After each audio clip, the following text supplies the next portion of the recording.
So today I'm making coconut shrimp using Bear Snacks coconut chips.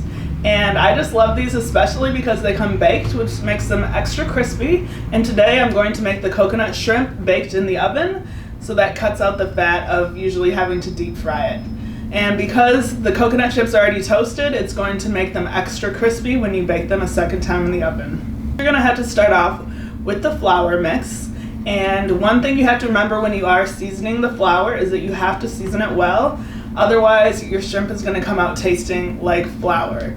So don't be shy with the seasonings. You just wanna make sure that it's very flavorful in the end. You're going to mix up the breadcrumbs with the coconut chips. And I did pulse that in my food processor a few times just to make sure the particles were smaller and would coat the shrimp much better. You want to make sure that you also season the egg mixture very well so that it has a lot of flavor.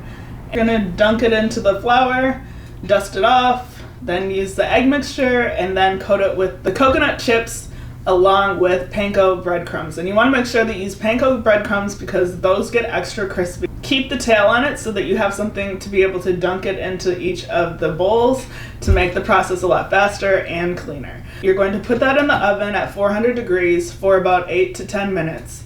And you can check it halfway through and flip it just to ensure that it becomes really crispy on both sides. Coconut shrimp pairs really well with a sweet chili sauce, and I also prepared a pineapple jalapeno salsa to go with it as well. And I hope you guys enjoyed this recipe too. Bear Snacks is just perfect complementary to this dish, especially because they have their coconut chips, which are baked and delicious. Thank you guys for watching, and I'll see you in my next video.